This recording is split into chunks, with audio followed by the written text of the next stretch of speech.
Welcome to the Consulting Success Podcast. I'm your host, Michael Zapersky. In this podcast, we'll dive deep into the world of elite consultants, where you'll learn the strategies, tactics, and mindset to grow a highly profitable and successful consulting business. Hey, it's Michael here. I was recently on Sam Schutte's podcast and wanted to share the interview with you. We dug deep into a lot of topics that I believe will be relevant and I hope also beneficial and valuable to help you grow your own consulting business. So without further ado, enjoy.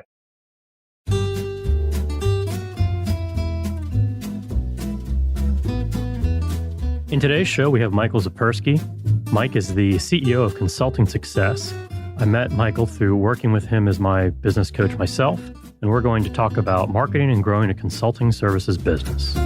If you're ready to learn how technology is driving business innovation in Cincinnati and beyond, you're tuned in to the right podcast. Join us for interviews and discussions with business leaders, innovators, and visionaries. With our host, Sam Schutte, CEO of Unstoppable Software. This is Unstoppable Talk. Michael, welcome to the show. Hey, Sam. Great to be with you. Thanks for having me. Sure, no problem. Maybe a good place to start out is tell us a little bit about your backstory and how you started your company, where you're located, that sort of information. All right. So it just depends on how far you want to go back, but I was born in Toronto. And when I was quite young, my parents picked us up and moved us over to Israel. So I spent about 4.5 years growing up there, came back to Canada next to Vancouver, where I didn't speak English. So I had to have a tutor and kind of go through that whole thing. So I grew up really feeling like an outsider. But the benefit of that is that I learned to work hard. So I kind of, at that time, felt like I wanted to prove myself. And I channeled all that energy into sports. And so became very competitive in sports.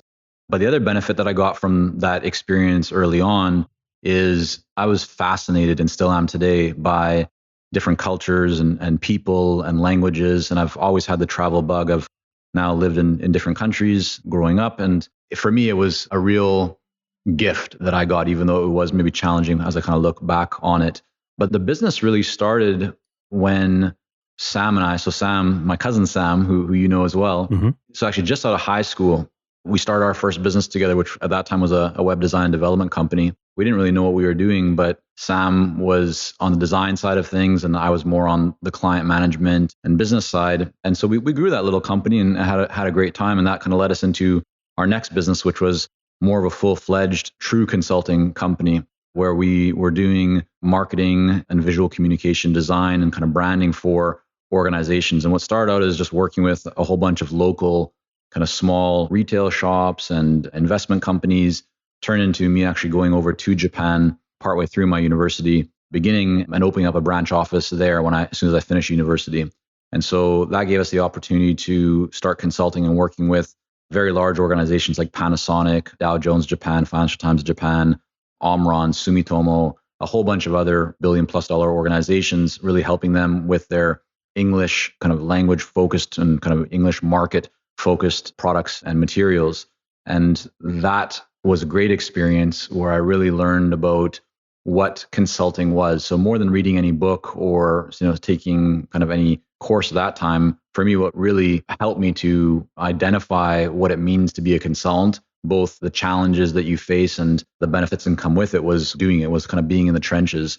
And so when I spent about 5-6 years in Japan, when I came back to North America, Sam and I started talking about what else could we be doing. And we both love this idea of traveling and being able to work and live anywhere kind of at any time. And so we decided we should start a business, but this time we really wanted to do it online. And so that was how Consulting Success got started. We didn't have a business per se to begin with. This is about 10 years ago now. But what we started to do was just to put out content. So I was writing a lot of articles, sharing my stories from the trenches, like the good, the bad, the ugly, all the challenges that I was facing, the things that I had learned, really with the hopes of just adding value to other consultants and that community. So hopefully they wouldn't have to make the same mistakes that we were making, and they would just be able to see greater success in a shorter period of time. And that took off. We saw the community kind of rallying around it. We saw a lot more engagement. Traffic to the website increased. People said, hey, these articles are really good. The content's great. Do you have a course? Do you have something we go deeper into? And so we developed a course for consultants on how to become a successful consulting business. And then people said, okay, the course is great, but can we work directly with you? And we didn't have anything at that time. So started doing some coaching and provide coaching for consultants. And that led then to our more formal coaching program and how we work with clients, which is how you and I started working together, Sam. And we've now had the opportunity of working with, well over 300 consultants in all different industries all around the world, helping them to grow their businesses. So it's been a real honor and pleasure and a lot of fun. Yeah. And how many countries do you think you've worked with people in now? Because I know at some of your meetings I've been to, there have been folks from Thailand, the Netherlands, and all sorts of stuff showing up. I know that we used to count, or there was a time where we counted the number of countries that people had bought our trainings and courses. And it was like 70 countries. There's just something wild. We haven't tallied that up on the coaching side, but it's literally all around the world. I mean, we have clients throughout North America, South America, Australia, New Zealand, Asia, Western Europe, Eastern Europe. Like, it's amazing. Like the Middle East. The part that, again, that we really love is like, this is kind of going back to our whole kind of interest when both Sam and I were younger, is just this idea of like different cultures and languages and people. So we love, like, we kind of get, we get a high off of the whole international vibe, because what's nice is you get different perspectives and you get to learn a lot about what's working. And I think that's actually a great benefit that all of us can look for is, if you're just doing the same thing that everyone else is doing in your industry, then there's not much differentiation between you and others. But if you can start to borrow and adapt and apply things that are working in different industries or different countries to your own business or to how you work with clients, like you find what is relevant that you can adapt and then implement, that's where you start seeing pretty breakthrough or pretty significant results, because you're doing things that others aren't doing in your own industry or in your own kind of little ecosystem and world. And so we've tried to continue to take the best practices that we learn working with clients every day, day in, day out, and then share that with our clients. So we're able to always just continue to update what's working right now, what isn't working so well, and then just share and kind of teach and coach people through those best practices. Yeah, exactly. And I can maybe provide some background just in how I've worked with you. I think we first started working together maybe 5 years ago, perhaps, and first started kind of working with you. And I think throughout your program, that's definitely something that there's a fair amount of the value you get out of the program is that you're going out and looking at tools and doing weekly training sessions like, hey, there's a new tool for LinkedIn out there that maybe nobody's heard of, or there's a new trend in the industry, and being that sort of vanguard of research in a little bit of ways is a part of the program, really.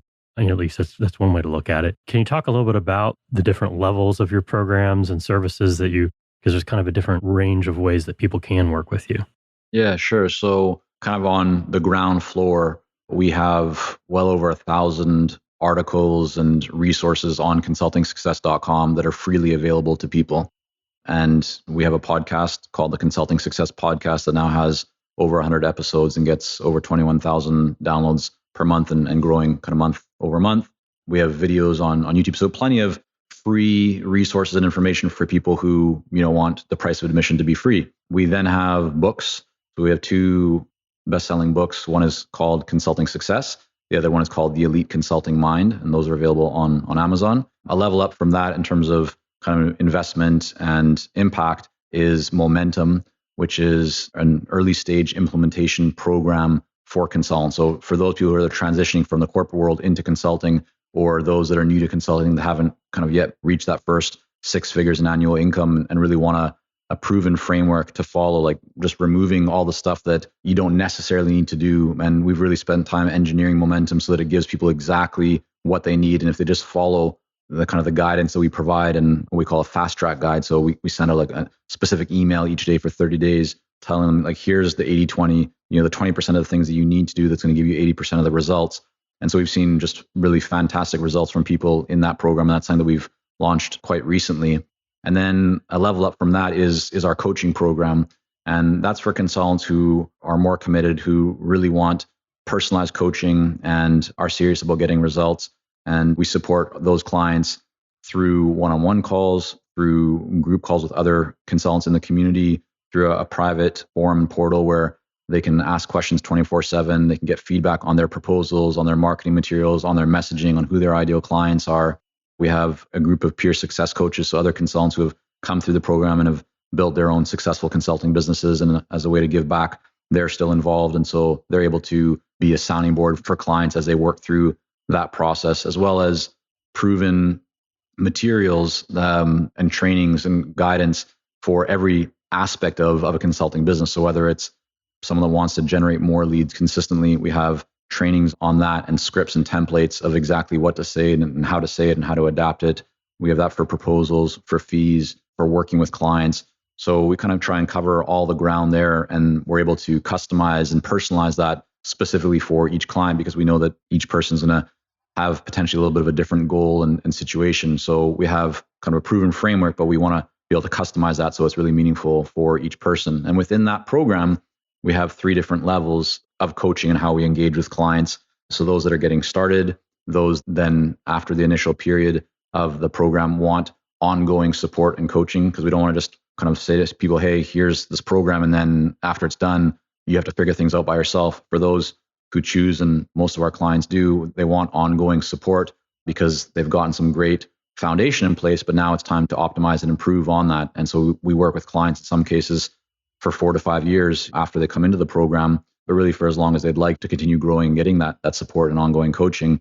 And then we have a kind of our highest level where we also run 2 live events each year. And we do that in different places around the world. We've done it in Mexico City, in Lisbon, Portugal, in Los Angeles, Toronto, Vancouver. And so we bring people together from different places, and we spend a couple of days together really going deep into conversations. And it's a real mastermind, people sharing the best practices of what's working for them. And so these are kind of our highest level people who are really seeing great success in their business. They're not seeing themselves just as consultants, but rather as consulting business owners. They're more entrepreneurial. And that's a lot of fun, kind of getting together with those people. Yeah, absolutely. I mean, I had the great pleasure of going to one of those in Portugal and several in Vancouver. And it's so rare and hard to find a group of folks that are of the caliber that I was able to meet through that group, through that mastermind program. To just spend 2 days solid bouncing ideas off of the wall with them was incredible, and very valuable to anybody who kind of gets to that point that they need that kind of feedback. Yeah. I think for so many of us, right, Sam, it's building a business or being a consultant can be a pretty lonely place at times. Yeah. And so finding a group of people or, a person or whatever that kind of mentorship or coaching looks like, so that you can recognize that you're not alone and that you can get feedback on your own questions is so important, because oftentimes without that, that's where people end up kind of breaking down, or they pause, or they kind of held back, because if you don't have answers to your questions, or maybe you're feeling a little bit down or hard on yourself, or you're in a bit of a slump, if you stay there too long, then it's hard to get back the momentum that you've already generated. But if you have a support group that can help you to get through that slump faster, or get back on your feet, or they already know, they've been there and done that and can recommend a specific action for you, that's going to be really beneficial. So that's something that we try and provide for all of our clients, but we ourselves, even in our own business, surround ourselves with mentors and coaches and masterminds so that we can also benefit from that. What are some of the key pressures you think when you look at the industry out there and where consultants fit? What are some of those reasons that people are reaching out to coaches and teachers and trainers for help with? I think a really common one is they're doing well, like they've gotten to a good place, or when they have, oftentimes that's just been on the back of like referrals in their network. But if they want to grow beyond where they are, many people, like our clients, and I'll speak just to that because it's the world that I know, is you already have expertise. And so you're not looking for help with your kind of subject matter and expertise, but rather it's, well, how do I get more clients into my business? How do I build a pipeline that is not only sustainable, but it continues to grow? And how do I create more leverage in my business?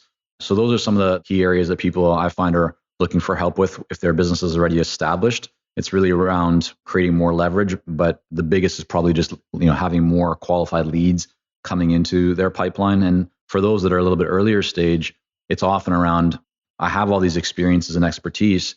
How do I actually package that and position it and place value on it and price it in a way that the marketplace will be receptive to? And that means, who really is my ideal client, and what should my messaging be to get the attention and interest of those ideal clients? So depending on what stage they're at, if they're a little bit earlier on, it's getting those initial kind of foundational building blocks in place. And if someone's a little bit later stage and maybe they're already doing $500,000 or $1 million or whatever it might be, but they want to grow beyond and don't want to have to rely just on their network and referrals, then it's really critical to get a good pipeline in place, because that will serve them not only in the short term, but more importantly in the long term. Yeah, exactly.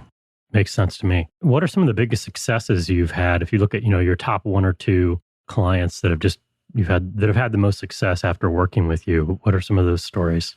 Yeah, well, I mean, I know, Sam, you've had some great successes over the time, landing some pretty large projects with clients. We look at successes in there's different kind of categories or ways. So I can think of one client who already had a great business doing 7 figures, had some very well-known clients of their own, but their challenge was that they didn't have enough consistency in their leads. And we started working together with them and really looked at how we could kind of engineer and develop to make the most of all these kind of assets that they already had in terms of their website and their newsletter and calls to action. And by implementing that, they went from very kind of few qualified leads to all of a sudden having consistent conversations with qualified buyers. And so I think they saw about 300% more qualified leads coming into their pipeline. So that's been just a huge area of growth for them. With another client, we saw they were quite profitable, but their challenge was they were spending a lot of time trying to deliver on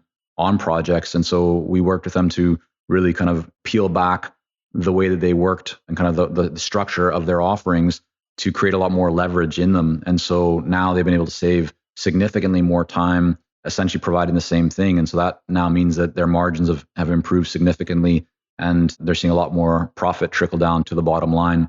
But there's also people who are newer to consulting. And if I think of one client who recently came into our program, she's a true expert. I mean, she's worked in some very well-known organizations in the nonprofit and kind of philanthropy sector. And within about 8 weeks of coming to the program, she already had over $60,000 in booked client business.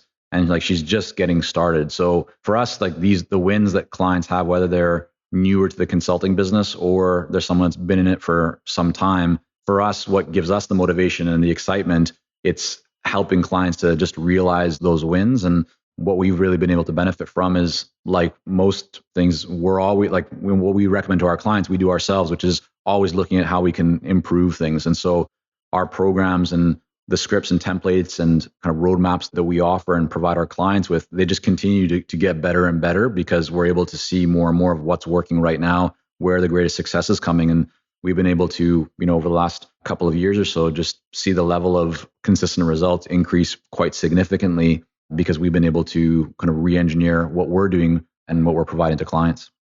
Yeah, and that's something I always enjoyed working with you. Is I think yourself and your cousin Sam really do celebrate those wins with clients. I remember when we were in Vancouver for one meeting, I think during the meeting, I went out to the hallway and I came back and I said, I just closed a $250,000 project. And you're like, yeah. What? Really?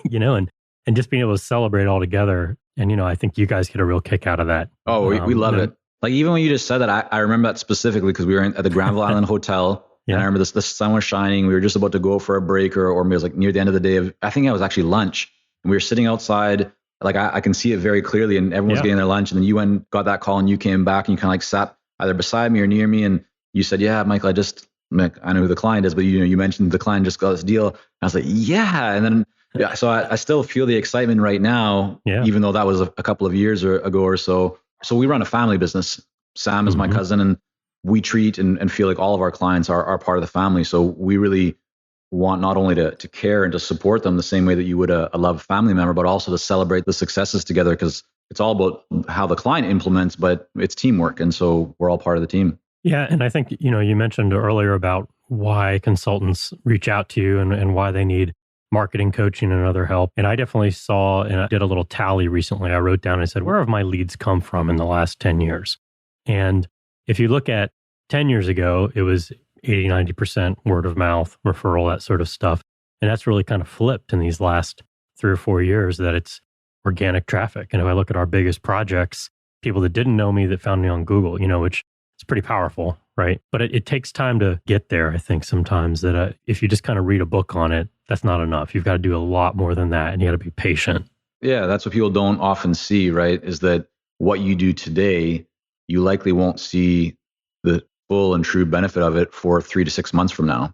And what's powerful about that is if you truly recognize that, then the decision that you make today to take action or not take action is what you're going to then be able to enjoy or not enjoy, right, in 3 to 6 months from now. So every day that goes by that you're not implementing or taking that action or seeking that help or whatever it might be, means that you're delaying the ultimate result that you want. And even though you might not benefit or not achieve the outcome that you want tomorrow or next week or even next month, the sooner that you start planting those seeds, the sooner that you're going to actually reach the destination that you want. As long as you start and you consistently work that path, you water your seeds, you make sure they get good sunlight, like all that kind of stuff, then you're going to have a really bountiful crop and harvest. And you just kind of continue doing that. And that's what leads to sustainable, consistent growth. Yeah. I was talking to someone yesterday. I said, you have to start building assets, right? And if you look at your business, you mentioned you have 1,000 blog articles, you have 100 podcasts. I mean, those are assets that no one can take away from you. It doesn't matter if you lost every single customer you have today, they all disappeared because the economy turned, whatever, Great Depression happened, whatever. You still have 1,000 blog posts, right? And just waiting around and not starting on that, you're not making any progress if you don't take steps towards that, right? Yeah.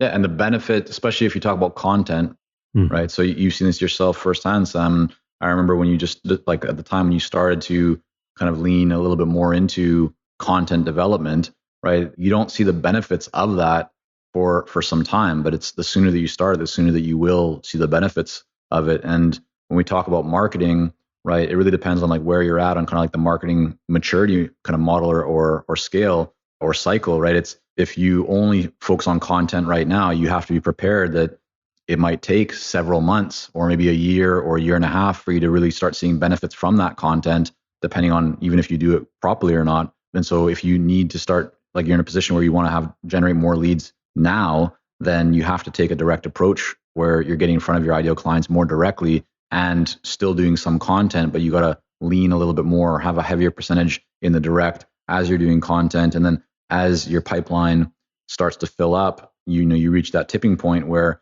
people start coming to you more, your content starts paying you dividends, you have enough people in the pipeline, and then you don't have to worry about getting that next opportunity because you already have a lot of opportunities in the pipeline, which allows you to shift from just doing the direct outreach to doing more of the longer term authority building content play.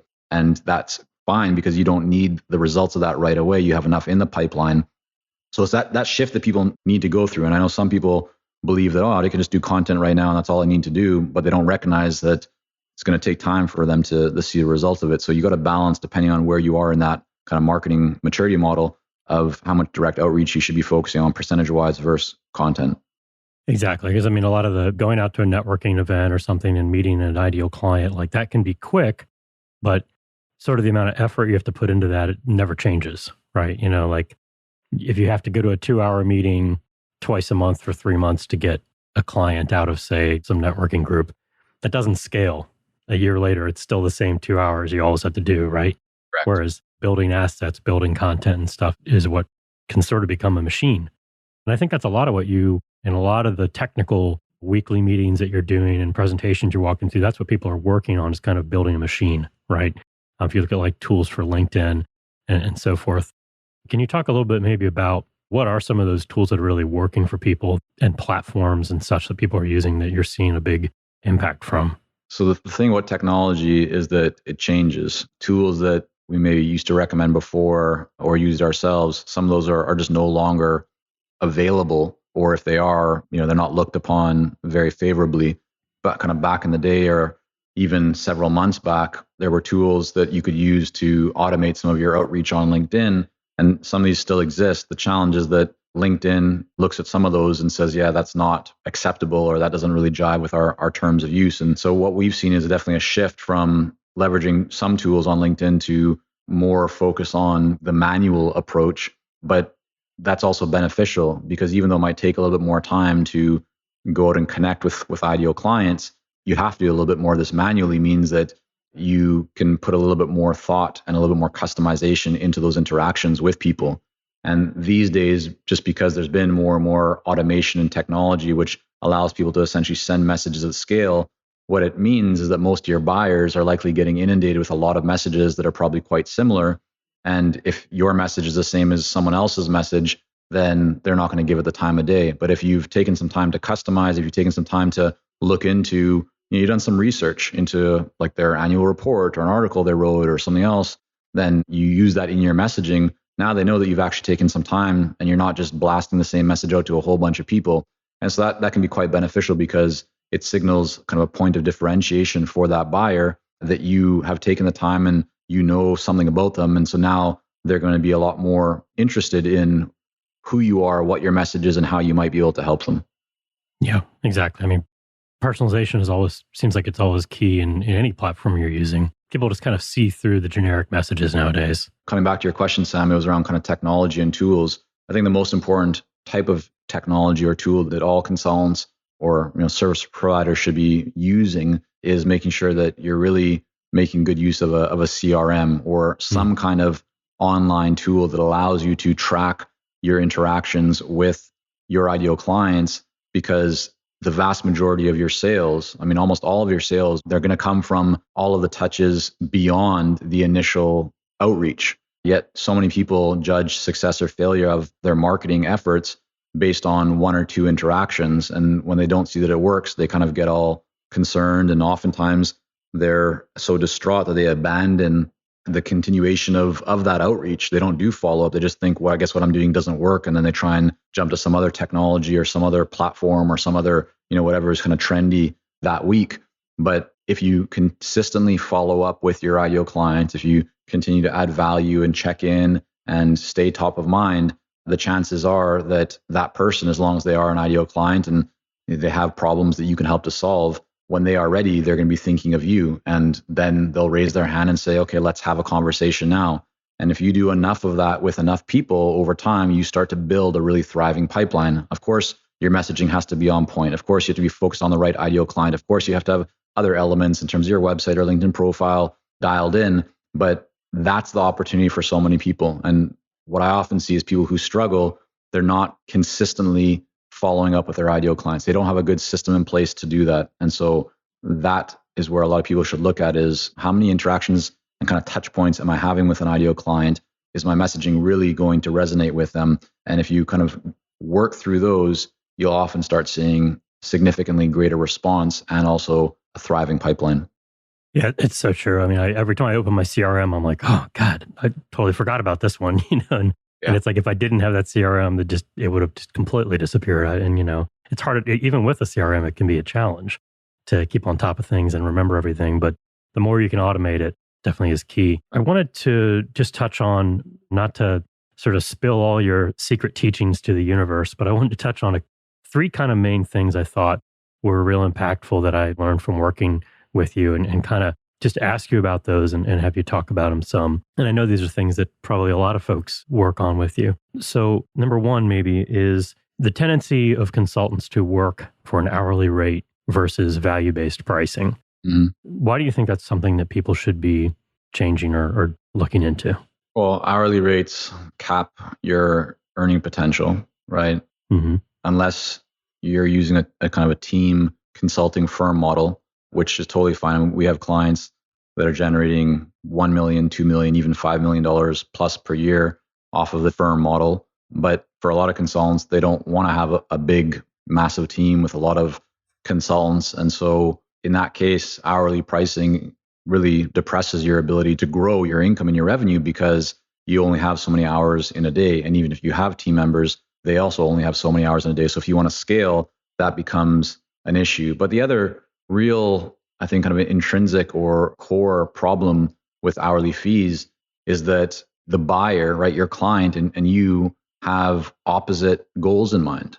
The client wants you to work less because they pay you less, right? Fewer hours worked. And you, the consultant, want to try and spend more hours on the project so you can bill more hours, right? So you can make more money. Well, that's a problem. You're in exact kind of opposition where you and your client should be on the same page. You should be rooting for each other. And so when you flip it to a focus more on value and more on return on investment, then you get to be on the same page. And your client, in fact, not only is happier if you're able to provide a solution to them sooner, it's actually more beneficial to them, right? If you can deliver a result in 2 weeks instead of 6 weeks, well, they get to start benefiting from that result at the 2-week mark instead of waiting an extra 4 weeks beyond that. With an hourly model, you would make less money if you delivered that result to them sooner, yet it's of benefit to them. So with the value and ROI focused approach, if there's greater value in you providing that sooner, then you can get compensated at a higher level because it's value. And I think that's what a lot of consultants don't see, is they're so concerned about how their clients might view them if they're charging on a value kind of basis. But clients don't care about how many hours it takes you to do something, as long as it's within their timeline. What clients care most about is whether or not they're getting value. And so if you can convey and communicate value, then they're happy to pay in that way. Yeah, and I think it's, and kind of along those same lines, it's very difficult for someone to sort of see how 1 hour could be valued at too high of a rate, right? So, I mean, if you want to charge $1,000 an hour, it's really hard to convince someone that an hour of your time is worth that. Like to sort of make that value equation work in their heads, right? But if a project is worth $1 million to somebody, that's what it's worth, right? Yeah, I interviewed Subir Chowdhury, who's pretty well known in the kind of like the process improvement space. I love that interview because Subir's confidence just oozes out, and the stories that he shares on that podcast of how he went in and just literally landed multi-million-dollar consulting engagements are pretty eye-opening. And I'm not going to suggest or even imagine for a moment that everyone's going to be able to go in with the same level of kind of, call it audacity or mindset or confidence that Subir has. But I think there's lessons, and it shows the potential that all of us do have, which is that the biggest thing that's holding you back from earning more or charging more isn't your product or service. It's not your circumstances. It's not what you know or don't know necessarily. It's your mindset, right? It's just recognizing that as long as the value is there and you're communicating that value to the client, then you can charge more, and you just need to believe that you can, and then you just need to do it. Mm-hmm. Absolutely. So then another one is about sort of the value of specialization. I was talking to someone yesterday at a meeting, and they said, "Oh, we don't really target any particular type of customer or industry. And that makes us broad, and we can work with anybody and all this." And I think you hear that a lot from folks thinking it's a good thing. Why is that a bad thing, you think? Well, it's a terrible thing, especially at the early stages of any business or anyone that wants to market. I mean, just think about it. If you're saying that you can work with anyone, or you serve 5 different marketplaces, and you have, call it a $10,000, $100,000, $1 million budget, whatever your budget is, to market to those people, and you have 24 hours in a day, where do you allocate that? How do you split up your time? How do you split up your budget? That means that if you have 5 markets and you have, let's just call it $10,000, right, that you can only invest $2,000 into each of those markets, which means that if your competitor is only focused on one of those markets and they have the same $10,000 budget, they're investing $10,000 into that same market. Well, who's going to stand out more? Who's going to make a greater impact, right? Everything else kind of being the same. And so that is a losing proposition. That's a hard place to grow from. But the other problem with that is it creates complexity, right? If you have different markets that you serve, that means you have to have different offerings for those markets, different messaging for those markets. And so you're creating a lot more complexity. The best way for people to realize this and see it firsthand is think about if that's your situation where you offer like different things to different people, or you have one thing that you offer to tons of different people. When someone says, "What do you do?" How do you respond? Well, if you have too many different offerings and there's too much complexity, it's probably really challenging for you to respond in a very succinct and clear and compelling way. Whereas if you know who your ideal client is and you know exactly what their problems are and what results you help them to achieve and the kind of results you've helped others to achieve, you can develop a message that can really resonate specifically with that ideal client. People believe that more is better, that addition is better, but most businesses, and if you really look at it, the businesses that I've studied and observed over the years, the most successful ones, they always grow by subtraction, right? They remove a lot of stuff. Even take whether it's like the iPod or whatever when it came out, right? Their goal wasn't to have tons of features and buttons. The reason why they were so successful is because they removed everything that wasn't completely necessary and made it look good. If you think about BlackRock in terms of investments, they were kind of one of the first pioneers of ETF funds. Well, that's like the area that they really focused on a very specific type of investment. They didn't try and offer 20 or 50 or 100 different things when they started. They've now added many different funds and just product offerings. But at the beginning, if they tried to focus on everything, then there wouldn't have been any focus at all. And so it's much better to be a big fish in a small pond than it is to be a small fish in a vast ocean. And we've seen that, just consistently, that when you get very clear on who your ideal client is and how you're serving them, it allows you to not only identify them and then reach out to them much more efficiently and economically, but because of that, your messaging can really be targeted to them. And so that means that you see a higher level of response because your message resonates specifically with them, as opposed to having a very general message that doesn't resonate with anyone. Yeah, and I think people kind of want to work with consultants who really understand them, that are almost like in their family, almost like, right? And, I've done a lot of work in the elevator field. And I remember one time we were bidding on a project against a whole bunch of other vendors and we got chosen and they said they wanted to work with us because we were elevator people. I was like, we're elevator people? It's like we didn't even know that. But it makes sense that, and I think you see that in your own business even. I mean, you could have started a business that is a business growth consulting and marketing consulting, but you niched down into working with consultants specifically, right? Which has kind of been key for you, I think. Yeah. I mean, we have had plenty of opportunities to say, yeah, we work with like coaches and consultants and accountants and like, oh, we do all service professionals and all that kind of stuff. But we've just stayed very focused on consultants because that allows us to continue to develop products and experiences, courses, books, so forth, specifically for consultants. But the other thing too, Sam, is it's just out of, call it, I wouldn't say necessarily laziness, but I like things simple. I'm not a huge fan of complexity. I like my life to be simple. I want to be able to do great work with great clients and then spend an abundance of time with my family. I want to travel with them. I want to create experiences that are meaningful. I don't want to have the complexity of a business that's trying to be all things to all people with tons of different products and tons of different offerings, because that's confusion. That's like the infrastructure and resources and kind of mind share that is required to keep that on life support or to even try and get it to grow is not something that I desire. Some people might like that, but for me, I prefer to keep things very focused. And we've found it for ourselves and in our business and with our clients over, a decade plus now of just working specifically with consultants. And for us, almost 2 decades now of building our own consulting businesses, that it's just held out as being true. It just works better to get very focused. Yeah, it kind of allows you to be master of your own destiny, right?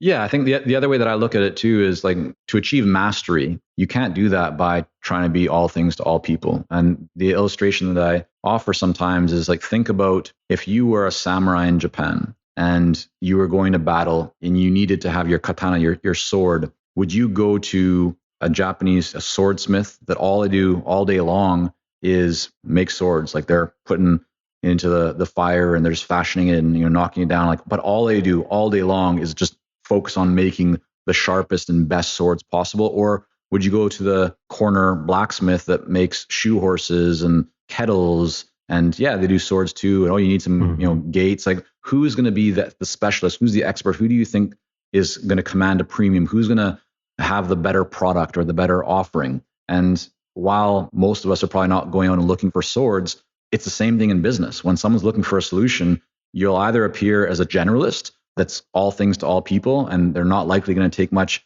kind of notice to you, or you can be seen as, well, this person's a true master because look at what they're doing. They're just doing the same thing, in some ways over and over. And also because of that, you then are able to develop testimonials, case studies, right? Results that resonate more and more with your ideal clients because your results and testimonials aren't from tons and tons of different places. And like if you have a case study that doesn't resonate at all with your ideal client, it's of not much use or benefit to you. But if you have a whole bunch of testimonials and a whole bunch of case studies, and they're all connected in one form or another to your ideal clients, well, that's now powerful for them because they can see themselves in those results and they go to themselves, wow, look at all of these results that this company or person or brand has been a part of. That's powerful. Yeah. Well, and I think a lot of consultants, when they start out, especially, they kind of want to be generalists because it's almost maybe a little bit of an ego thing. Like, I'm really good at all these things, so I should do all these things because I can do such a great job doing your social media, your marketing, your business plans. I can do anything. I can do whatever I want. And I heard a great quote recently that said, when you start to become bored at something, that's when you know you've achieved mastery, right? It's so secondhand nature to you that you know it inside and out, right? That it's almost boring, right? But that's good because that's when you can really start to innovate and create new products for something. And I've seen that to be true with a lot of people, that what they try to do is very simple even. They're I know someone who just sells used Apple products online, right? That's it. Very simple. Anyone can understand that business. But I mean, he did like $18 million last year doing that. Mm-hmm. And if he was trying to sell technology products online, that's much harder to master, right? Yeah, in my observation, Sam, I think the most common reason why people hesitate from specializing or picking a specialization, kind of true area of focus to build on, is actually fear. It's the concern of, well, if I do that, aren't I going to lose out on all those other opportunities? Because I can help all these other people and I can do all these other things. And so it's the fear. I mean, the moment that you start to see, oh, okay, like, yeah, actually most of my business is coming from this one area, or I'm getting better results in this one area, or, oh yeah, I just had a client accept the proposal in this area. That gives people the confidence to just continue doing more of that. But at the early stages, that's a challenge for people because they feel, well, if I give up on 80% of what I'm offering or could be doing, then doesn't that mean that my income's going to go down 80%? But it's no. If you really look at what you're doing, if you've been providing services for a while, you'll likely find that 70% or 80% or the majority of your income actually comes from a certain type of client. Right? It's like the 80-20 principle at work. And so if you're able to apply that, then that makes life a lot simpler because you don't need to focus on a whole bunch of different type of people offering it a bunch of different types of offerings. You can get very focused on those who are able to get the best results, and you're able to get the best results for, and those are also the most profitable and enjoyable for you to work with. Yeah, absolutely. And I think another thing that a lot of folks in the group, I think, have implemented and got a lot of value from is kind of the idea of doing an upfront discovery engagement, some kind of discovery offer to what they're doing, as opposed to coming in and saying, if you think about maybe the old school way or whatever you want to call it, here's my hourly rate, just hire me and we'll just start working, right? As opposed to saying, look, hey, here's a fixed couple $1,000 discovery offer. We're going to get to know each other. We're going to start to work together. We now do that for all projects, whereas I think when I started working with you, we had never even thought about that. Right. And, you're walking in saying, hey, here's a proposal for $300,000. And people are like, I don't know you, so I'm going to say no. Right. Why do you think that's valuable? And is that something you think that's effective for a lot of consultants to do? I don't think it is. I know it is. We've seen this just play out time and time again. The way that I would encourage people to look at this is just put yourself in the position of a buyer. Here, option one is you can choose to invest $50,000 or $500,000 or $5 million, whatever the project value is, with someone that you don't really know, who you think you believe can help you, but you're not truly sure because you haven't worked with them before. Or option two is you can start working with that same person and have them do something much smaller that just kind of gets the ball moving, but allows you to actually see whether or not they can truly fulfill and deliver what they say they can, and that you enjoy working with them. And that might just cost you $5,000 or $10,000 or $15,000. Like, which would you be more likely? Which has less risk associated with it? And clearly, right, it's the discovery offer. It's that second option. And so what I encourage all of our clients to look at, I know, Sam, you and I had this conversation as well, like the number one job of a consultant when it comes on to sales is really, it's like about getting your foot in the door, right? That first sale is the hardest sale to make. And so why make it harder than you need to? Why try and sell $300,000 right away when if you are going to land that client, like you'll be able to sell them $300,000 anyways. So why not just get your foot in the door first with a $5,000 offer or whatever that discovery piece is? And then when you're there, get in and truly understand what's going on in that organization. How can you add them value or add value for them? And then build on that, right? The other challenge with going straight into a full-fledged engagement is that most buyers are going to need and require a lot more approval and a lot more time to move through that sales cycle and ultimately get a decision, because it's a lot more risk, right? There's monetary risk, right? It costs more. There's time risk, right? It's like you're talking about a bigger project. There's resource risk. Well, we need a lot more of our people to be involved with this because it's a bigger thing. And there's also just the risk of, okay, if we're going to invest this much money, really need to make sure that this specific initiative or this area, this department of the business is the right one to do this in. And so all of those things cause the buyer to delay and to really take time before they push the go button. Whereas if you can make them an offer that's typically below $15,000 and it gets your foot in the door and they can just say yes to it because they don't have to get approval, they can just write the check, and you start providing value and building that relationship, well, now you're already in. And so now when you've delivered value and you've shown them, hey, here's kind of what we've done, here's the next steps, they're going to feel much more comfortable in saying yes to that next project, even though it's likely to be significantly higher than the first one, because the risks that they saw before have now disappeared. They know that you can deliver. They like you. They got value already from what you're doing. And so now it's just a matter of, okay, like let's move this through, and I'm going to feel a lot more confident, and I'm going to champion this through the organization and getting approval because I like you and because I want to do this initiative with you because it's going to make me look good, or it's what we need for the organization. And so that typically helps people not only to win more business, but to significantly speed up the sales cycle. Yeah.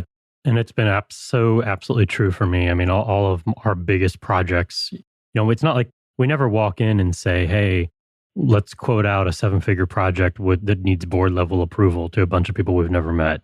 Like, that's just a very bad idea, right? You have a chance of winning that, but not near as much as if you've done little projects here and there over the last 5 years for them, right? For example. And so that definitely was something that has been a big sea change for me, for sure. What do you just think about the career of being a consultant? Is now a good time to start off as a consultant? I run into a lot of people that are thinking about it, but they're having trouble taking that jump. What would you say to encourage those folks to jump into it and to get into that field?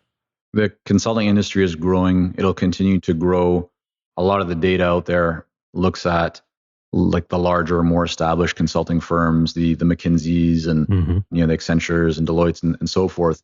But the market for solo, independent, small consulting firms is going to continue to grow. And that's because more and more people who have created and achieved significant expertise that they've developed right over the years of being in the corporate world, they're leaving their jobs, right? Whether it's that they're getting older, or they're just sick and tired of having a boss, or they want more freedom and flexibility, they want to spend more time with loved ones, whatever it is. The shift now is to move from the corporate world into consulting, and technology and the cost, like the lower cost of actually getting into business and having a business. It's now easier to be in business for yourself than it ever has been before, which also means that there is more competition. We did a study on consultants and around marketing, and what we found is that even though there's more consultants and the consulting industry is growing, there's still a lot of people whose revenues are pretty small, meaning they're just not generating a lot of success and revenue in their businesses.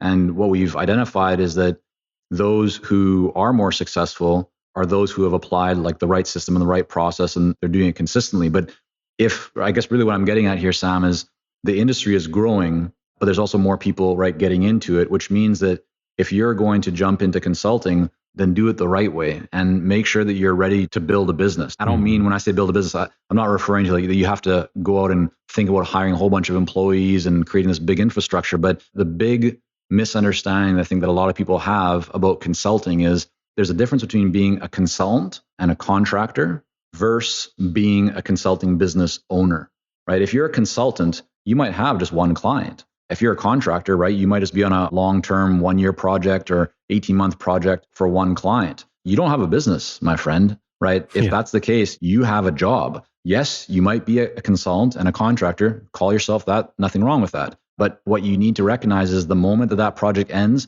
whether it's premature or just a natural ending, you now have to restart all of your work to try and get the next client. And we see that a lot with the consultants that reach out to us and come into the Clarity Coaching Program.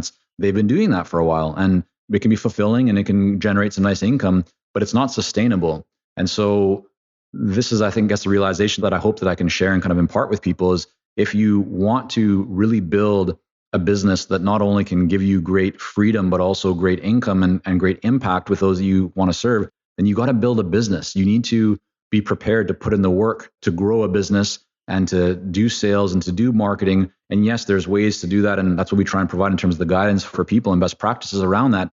But being an entrepreneur isn't easy all the time, right? It's not fun all the time. It comes with anxieties and stresses and challenges, but the rewards are worthwhile. Like the rewards are so great that I could just never imagine not being an entrepreneur. I mean, it's what I've been doing now for 20 years, and there's no way that I would change that. But consulting isn't for everyone. Not anyone can just be a consultant if they're not committed to putting in the work and if they aren't willing to develop the mindset to be successful as a consultant and operate as a business owner. But if you're willing to put in the work and you're open to learning new approaches and best practices, then you can really achieve tremendous success. And we've seen that with so many clients who make the transition from corporate and think like, yeah, it'd be so nice to be able to travel the world with my spouse and work with different clients and even work from like a home office and not have to travel so much. And at the beginning, that seemed so far kind of fetched for them. Like it's just such a future thing. But as I start working the process, it's like, wow, they're able to achieve those things in a much shorter period of time than they thought possible. But again, they have to be willing to put in the work. Well said, and absolutely true. So Michael, for folks out there listening that are inspired to learn more and talk to you, what's the best way for them to get a hold of you and contact you? Yeah, definitely. I'm on LinkedIn. Is a great place to reach out. So if you just type in Michael Zapersky on LinkedIn, feel free to connect with me. Just please, if you send a connection request, put a little note in there. Let me know that you saw or you heard about this on Sam's podcast here. I get a lot of incoming requests, and many of them have absolutely no message. And so I don't know who those people are. So I'll be much more likely. I will definitely accept your request if you make a note here of that podcast. And it'd be great to just hear what resonated with you on that podcast. I think Sam's doing a great job with this. So I'd love to hear that, and I'll certainly share it with Sam as well. We do also have a free consulting blueprint. It's a 47-page blueprint that takes you through some of the key kind of fundamentals on how to market effectively as a consultant, how to have a conversation with a buyer in an efficient and effective way so that you can deal with objections and other issues that might come up, as well as how to start actually thinking about growing your consulting business in an efficient and effective way. And you can get that free blueprint by going to consultingsuccess.com/blueprint. Awesome. Well, Michael, thank you so much for coming on the show. I feel so lucky to have you as part of my advisory family, and you're so passionate about your business, and folks can really tell you love what you do and you love helping others, and have a real sort of giving mindset about that. So really appreciate you coming on and talking to me. Hey, Sam, it's been a real pleasure, and I've always enjoyed our conversations, and I'm a big fan of you and the work that you do. And I know both my cousin Sam and business partner and myself, we just love you, man. So real pleasure to be on here today. Thank you for joining us on this episode of the Consulting Success Podcast. For more episodes and to subscribe, rate, and leave a review, head on over to iTunes. And if you'd like to develop consistent lead flow and a highly profitable consulting business, learn more about our coaching programs at consultingsuccess.com.